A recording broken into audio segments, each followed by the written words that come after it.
The Corvani called her glass bones. They whispered it in the corridors. They carved it into her locker. They said it with their mandibles clicking in that awful rhythm that passed for laughter among their kind. Mira Chin stood 5 feet 4 inches tall. She weighed 118 pounds. Her wrists were so thin that the standard military bracers had to be modified 3 times before they would stop sliding off her arms. And she was the only human at the Galactic Military Academy on Station Nexus 7. Move aside, glass bones. The voice belonged to Drexel. Of course it did. Drexel always seemed to appear whenever Mira was having a remotely decent day. He stood 7 feet tall, covered in chitinous plates that gleamed like polished obsidian. His species, the Corvani, were the undisputed physical champions of the known galaxy. They could bench press small vehicles. They could run for days without rest. They could survive in vacuum for nearly an hour.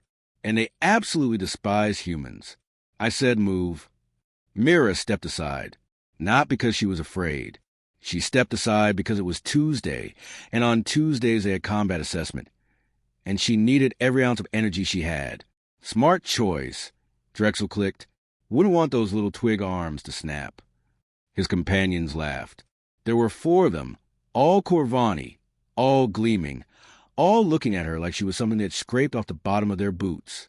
Mira said nothing. She simply walked toward the training hall. Behind her, she heard Drexel's voice carry down the corridor. Why the Council even allowed humans into the Academy is beyond comprehension. They break if you look at them too hard. More laughter. Myra's jaw tightened. Her hands, those supposedly fragile hands, curled into fists at her sides. One day, she thought, one day, the training hall was enormous. It had to be. The Galactic Military Academy trained soldiers from 47 different species, and some of those species were considerably larger than others. The ceiling soared 200 feet overhead, supported by gravity beams that hummed with low, constant vibration. Combat instructor Voss stood at the center of the hall. He was a Theshan, which meant he looked like someone had crossed a bear with a tank and then given the result a really bad attitude. His fur was the color of dried blood, and his eyes were small and mean and missed absolutely nothing. Today, Voss announced, his voice booming through the space, we assess raw strength. No techniques, no weapons, just power. Myra's stomach dropped. This was bad. This was very, very bad. Each of you will approach the central platform. You will lift the training pod. Your maximum lift will be recorded and ranked. The training pod sat on a raised platform in the middle of the hall. It was a cylinder of solid neutronium alloy, the densest training material available. It weighed, according to the specifications, approximately 800 standard units. Mira did some quick math. 800 standard units was roughly equivalent to 2,000 Earth pounds. She could maybe, on a very good day, lift 150. We will proceed in alphabetical order by species. Voss continued. Athrani first. The Athrani were tall and willowy, built more for speed than strength. The first one approached the pod, gripped it with all 4 arms, and managed to lift it about 6 inches off the platform before dropping it with tremendous clang. Acceptable, Voss grunted. Next, one by one, cadets approached the pod. Some lifted it high, some barely budged it. The Corvani, when their turn came, made a show of it. Drexel strutted up to the platform, wrapped his massive arms around the pod, and hoisted it over his head like it weighed nothing at all. He held it there for a full 10 seconds, mandibles spread wide in a grin. Outstanding, Voss admitted. Highest lift of the day so far. Drexel set the pod down and turned to look directly at Mira. His eyes glittered with malice. Good luck, Glassbones. Try not to hurt yourself. More laughter. It echoed through the hall. Myra's turn came near the end. Humans were far down the alphabetical list. By the time Voss called her name, nearly everyone had already completed their assessment. They were all watching, every single one of them. She walked to the platform. Her boots echoed on the metal floor. The training pod loomed in front of her, massive and dense and utterly impossible. Whenever you are ready, Cadet Chun. Mira looked at the pod. She looked at her hands. Those small, thin, fragile human hands. Then she did something unexpected. She laughed. It was a quiet sound, barely audible, but in the silence of the hall it carried something amusing. Cadet? Voss asked. Permission to speak freely, instructor? Granted. Mira turned to face the assembled cadets. Dozens of aliens stared back at her. Corvani and Thesians and Athrani and a dozen other species she had learned to identify over the past year. You all think humans are weak, she said, and you are right. Compared to most of you, we have no natural armor. We have no claws. We cannot survive in vacuum or breathe underwater or regenerate lost limbs. She paused. But we have something else. Drexel snorted. And what would that be? Delusion? Mira smiled. It was not a nice smile. We have spite. She turned back to the pod. She reached into the pocket of her training uniform and pulled out a small device about the size of a coin. She pressed it against her wrist. Cadet Chun, Voss said, his voice sharp. What is that device? Neural amplifier, instructor. I designed it myself. It increases the signal strength between my brain and my muscles by a factor of 12. Murmurs rippled through the crowd. Is that within regulations? Someone asked. Voss considered. There is no rule against self-designed equipment, provided it does not cause permanent harm to the user. Cadet Chun, will this device cause you permanent harm? Probably not, Mira said cheerfully. I have tested it extensively. The pain is only temporary. Then proceed. Mira pressed the activation button. The effect was immediate. Every muscle in her body tensed at once. She gasped, her back arching, her fingers splaying wide. It felt like liquid fire was pouring through her veins, like her bones were being wrapped in burning wire. But the pain was just pain. And Mira Chen had experienced a lot of pain over the past year. She grabbed the training pod. She lifted. The pod rose. 1 inch, 3 inches, 6 inches, a foot, 2 feet, 3 feet. Mira screamed, not in defeat, in fury, in defiance, in pure, unbridled human stubbornness. The pod rose higher. 4 feet, 5 feet, 6 feet. She was holding it over her head now, both hands. Her arms were trembling violently. Her vision was starting to blur at the edges. Not enough, she thought. Not yet. She shifted her grip, adjusted her stance, took one hand away. The crowd went silent.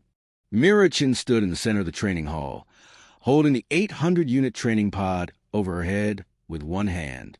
Her fragile, glass-boned, pathetic human hand. How? Drexel breathed. That is impossible. Mira looked at him. Her face was pale and streaming with sweat. Her nose was bleeding. Her eyes were bloodshot. But she was smiling. You want to know the real difference between humans and Corvani? She asked, her voice strained but clear. It is not strength. It is not speed. It is not durability. She paused. It is that we do not know when to quit. She held the pod for another 3 seconds. Then, carefully, she lowered it back to the platform. The moment it touched down, she pressed the deactivation button on her neural amplifier. The effect was instantaneous. Her legs buckled. She dropped to her knees, then forward onto her hands. She was shaking so hard, she could barely hold herself up. But she did not fall. She would not fall. Not in front of them. Not ever.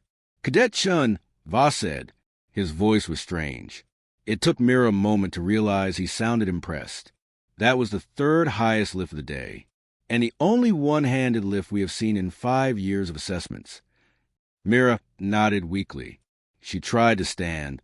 Her legs were not cooperating. Suddenly, a hand appeared in front of her face. A small hand, blue-skinned. She looked up. It was Kel, a Thesian female from her tactical studies class. They had never spoken before. Kel was usually surrounded by other Thesians, and they usually ignored Mira completely. Need help? Kel asked. Mira took her hand. Thanks. Kel pulled her up. That was impressive. That was stupid, Mira corrected. I probably will not be able to feel my arms for a week. Still impressive. Mira managed a weak laugh. I will take it. The assessment ended shortly after. Mira stumbled back to her quarters, her entire body aching like she'd been thrown into a trash compactor. She collapsed onto her bunk and stared at the ceiling. She had done it. She had actually done it. But she knew it was not over. Drexel had looked at her with something new in his eyes as she left the training hall. It was not respect. It was not even grudging admiration. It was hatred, pure, burning hatred. She had humiliated him. She had shown him up in front of the entire academy. And Drexel was not the type to let that go. He is going to come for me, Mira whispered to the empty room. Sooner or later, he is going to come for me. She closed her eyes. Good, she said. Let him come. The next morning, Mira woke to find a message on her personal terminal. It was from an anonymous sender, routed through so many proxy servers that tracing it would be impossible. The message contained only 4 words. Watch your back, human. Mira read it twice. Then she deleted it. She got dressed, checked her neural amplifier to make sure it had recharged properly, and headed to breakfast. In the dining hall, something strange happened. People looked at her, not with contempt or dismissal, like usual, with curiosity, with interest. A few of them nodded. Mira nodded back, keeping her expression neutral. She collected her food, a bland nutrient paste that was supposedly calibrated for human digestion, and found an empty table in the corner. She was halfway through her meal when someone sat down across from her. It was Kel again. Mind if I join you? The Theshan asked. You already have. Kel grinned. True. I wanted to ask you something. Ask. That amplifier device. How does it work? Mira considered. Why do you want to know? Because I have seen a lot of technology in my life, and I have never seen anything like that. You said you designed it yourself. I did. How? Humans have only been part of the galactic community for, 15 years? How do you know enough about neural interfaces to build something that advanced? Mira took a bite of her nutrient paste. It tasted like wet cardboard, as always. Humans learn fast, she said. It is another one of our things. That is not an answer. No, it is not. Kel studied her for a long moment. Then she laughed. Fair enough. Keep your secrets. But I think you should know something. What? Drexel is planning something. I do not know what, but I have heard whispers. He is not going to let yesterday go. I figured. You do not seem worried. Mira set down her spoon. When I first arrived at this academy, I was terrified. Every day I woke up and wondered if this would be the day I finally broke. The day I gave up and went home and admitted that humans were not ready for the galactic stage. She leaned forward. But I am still here. 1 year later, and I am still here. I have survived everything this place has thrown at me, and I am still standing. So no, I am not worried about Drexel. I am not worried about any of them. Kel raised an eyebrow. And if he tries to actually hurt you? The Corvani are not known for their restraint. Mira smiled. That same not nice smile from the training hall. Then I will hurt him back. 3 days passed without incident. 3 days of classes, training sessions, and meals eaten alone in the corner of the dining hall. Kel joined her occasionally, but the Theshan had her own friends and her own schedule, and Mira did not want to become a burden. She kept her guard up. She varied her routes through the station. She never went anywhere without her neural amplifier charged and ready. But nothing happened. On the 4th day, she started to wonder if she had overestimated Drexel. Maybe he was all bluster. Maybe he had decided that revenge was not worth the risk of disciplinary action. On the 5th day, she found out how wrong she was. It happened in the maintenance corridor on Deck 7. Mira was taking a shortcut back to her quarters after a late study session. The corridor was narrow and poorly lit, lined with pipes and conduits that hummed with the station's life support systems. She was halfway through when the lights went out. Hello, Glassbones. Drexel's voice came from behind her. She spun around, but she could not see anything in the darkness. You know, he continued, his voice echoing off the metal walls. I have been thinking a lot about what you did in the training hall. That little trick with the amplifier. Very clever. Myra's hand moved to her wrist. The amplifier was there. She just needed to activate it. But here's the thing, Drexel said. Tricks only work once. And right now, in this corridor, there are no instructors watching, no witnesses, no one to impress. She pressed the activation button. Nothing happened. Looking for this? A small light flickered on. Drexel was standing 10 feet away, holding a device in his massive hand. It was a signal jammer, military grade. Your little toy relies on neural signals, he said. Jam those signals, and it becomes useless. Just like you. Myra's heart was pounding, but her voice, when she spoke, was steady. So what now? You beat me up in a dark corridor? That is your big plan. Oh, no. Nothing so crude. I am simply going to teach you a lesson about knowing your place. A lesson you clearly did not learn the first 1,000 times. He stepped forward. The light glinted off his chitinous plates. After tonight, you will withdraw from the academy. You will go back to your pathetic little planet and tell all your pathetic little friends that you were not good enough, that humans are not good enough, and the natural order will be restored. Mira backed up. She hit the wall behind her. Nowhere to run. Any last words? Drexel asked. Mira looked at him, at his massive frame, his armored plates. His mandibles spread wide in anticipation. She was scared. Of course she was scared. She would be an idiot not to be scared. But she was also angry. Very, very angry. Yeah, she said. I've got a few. She reached into her pocket and pulled out a second device. This one was not an amplifier. It was something she had built specifically for this moment. Something she had hoped she would never have to use. What is that? Drexel demanded. Mira smiled. You jammed my amplifier. Smart. But you made one mistake. And what mistake is that? You assumed the amplifier was my only trick. She pressed a button. The device emitted a high-pitched whine. Drexel flinched, his mandibles clicking in irritation. What is that supposed to do? Give me a headache? No, Mira said. It is supposed to broadcast a distress signal to station security. They should be here in about 3 minutes. Drexel's eyes widened. Of course, Mira continued. A lot can happen in 3 minutes. So, let me tell you what is going to happen right now. You're going to turn around and walk away. You are going to forget about your stupid little revenge scheme. And you are going to leave me alone for the rest of our time at this academy. Drexel stared at her. Then he laughed. It was an ugly sound. Or what? You will call security? Go ahead. It will be your word against mine. And who do you think they will believe? A decorated Corvani cadet, or a fragile little human with delusions of grandeur? They will believe the recording. Drexel stopped laughing. Mira held up the device. This is not just a distress beacon. It is also a recorder. Everything you have said in the last 2 minutes is now stored in a secure data file. Threatening a fellow cadet. Admitting to jamming my equipment. Confessing your plan to force me out of the academy. She tilted her head. How do you think that will play with the commandant? Drexel's mandibles clicked rapidly, a sign of agitation among his species. You are bluffing. Am I? Care to find out? For a long moment, nobody moved. The only sound was a hum of the station systems and the distant whine of the distress beacon. Then Drexel took a step back. This is not over, he hissed. Yes, Mira said quietly. It is. Because if you come after me again, if you so much as look at me wrong, I will release this recording to every news outlet in the sector.